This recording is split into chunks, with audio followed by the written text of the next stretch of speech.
your sister, wasn't it, that helped you as well? Yeah, well, my sister and I would fight a lot. She was living with me in London, and when I found out that some wine and beer was filtered using animal products, and when I was still eating cheese, she would take no small delight in ribbing me and telling me that I was a hypocrite, and we would argue until one day it's like a light went on in my head, and I was like, do you know what? I really am a hypocrite for doing this. If I want to do the best I can do for animals, well, step one is to not eat the byproducts. Yeah. And it was amazing. It was overnight. I just was like, okay, I'm not vegetarian anymore. To me, that means nothing. I'm vegan, and I'm going to be vegan for the rest of my life. That's kind of how I became a vegan again, because the first time I did it, I really wasn't aware of the horrors of the dairy industry in particular, and I just this time around I just thought it was just a natural progression. I feel it's a lot easier this time around as well, obviously because a lot of shops are selling more vegan products, processed products, to make it easier to eat, you know, when you're in a hurry. Josh and I have been in a relationship for I think about 18 years now, and we both went vegan at the same time, and we were both vegetarian when we met. I can't imagine what it would be like dating non-vegans now. I mean, I wouldn't want to walk into the kitchen and see my partner with their fist inside a turkey or something.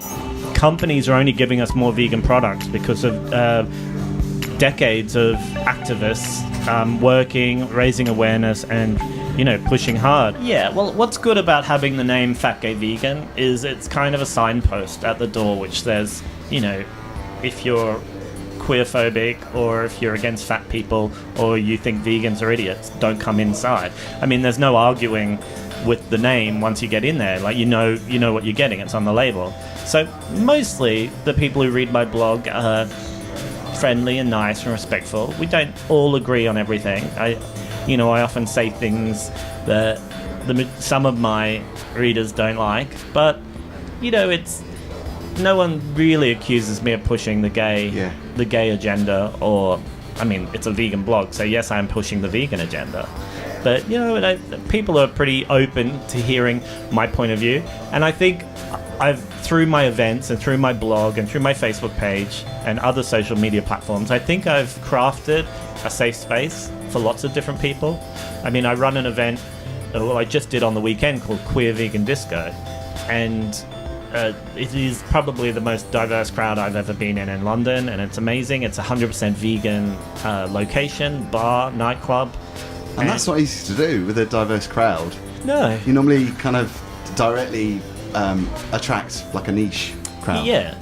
And like the bear scene or... Yeah, that's right. And so I think, trying to go after the vegan market and the queer market and, I suppose, fat people as well, it lets people know that it's an accepting space. Yeah. Now, if I go to a bear party, I might feel not bear enough. Or if I go to a gay club, I might feel too old.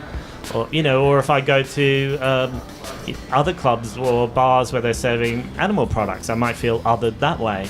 So yeah, Queer Vegan Disco and my blog, they're spaces where anybody can feel welcome as long as they're respectful and they don't, deliberately piss anybody off. And I think I think it's clear, like you say, it's clear with your label and the work that you do. It's clear that from the offset that's what you're promoting. Yeah. I have to say congratulations on so many fantastic events that you've put on, not just the blogs, all the other work that you do hard. And it is hard work because it's with an event, you've got so many things to think of. Yeah. So it must be exhausting, but I think it obviously is a rewarding thing for you. Do you see it as a rewarding job? Yeah, it's not. It's very tiring. I'm not sure people understand what it's like to write a blog. Well, I write a blog post every single day, and I have done so for almost 6 years. I ran London Vegan Drinks for 4 years. I run London Vegan Potluck for 4 years. Every month for 4 years. It's tiring, and to always be a public persona. Like, I'm not like J-Lo or Beyonce where people are following me down the street, but I'm always Fat Gay Vegan. Would you want that though? Would you want people to follow you down the street? No thanks. Someone recognised me in Sainsbury's Chiswick the other day, which was odd.